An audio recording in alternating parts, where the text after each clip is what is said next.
हवेली तालुक्यामध्ये तुम्हाला एक शेतकऱ्यांचे आमदार म्हणून बोललं जातं, एक सर्वसामान्यांची मदत करणारे आमदार म्हणून बोललं जातं.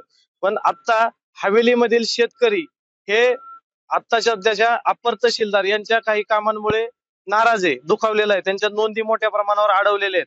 पण बाकी का शहरांमध्ये, गावांमध्ये त्या नोंदी चालू आहेत. त्याच्यावर तुमचं काय मत आहे? आपल्याला माहिती आहे की हवेली तालुक्याची लोकसंख्या फार मोठी आहे.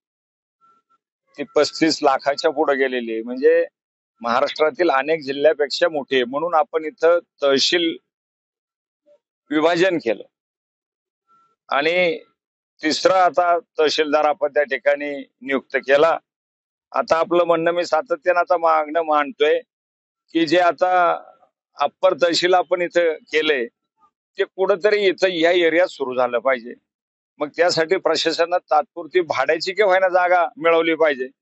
इमारतीला कदाचित उशीर लागेल. इमारतीला पण आमचं म्हणणं राहील पालकमंत्री महोदयांना की डीपीसीतनं एक मोठा निधी 15-20 कोटी रुपयाचा जर निधी दिला, कारण हवेली तालुका फार मोठा आहे, इतर तालुक्याशी त्याची तुलना होऊ शकत नाही.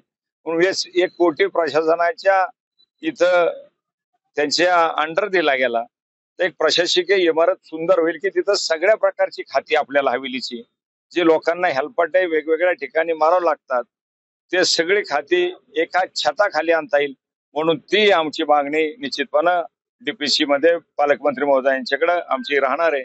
आणि जे काय आता आपण काही गोष्टी सांगितल्या तर आपण मध्यंतरी समन्वय समितीची मीटिंग घेतली, तसंच आता आपण शासन आपल्या दारी फक्त महसूल खात्याचा असा एक आमचा मनोद आहे आणि तोही घेतला जाईल. तिथं ज्याला कोणाची अडवणूक कोणी करत असेल तर निश्चितपणे त्याच्यावर योग्य ती कारवाई केली जाईल. शिरूर हवेलीचे आमदार अशोक बापू पवार यांनी सांगितलं की येणाऱ्या काळामध्ये शासन आपल्या दारी हा एक कार्यक्रम घेतला जाईल, जेणेकरून महसूल विभागामध्ये सुद्धा ज्या ज्या शेतकऱ्यांची कामे अडवलेली आहेत किंवा शेतकरी दुखावलेला आहे त्याचे प्रश्न मार्गी लागू लागतील.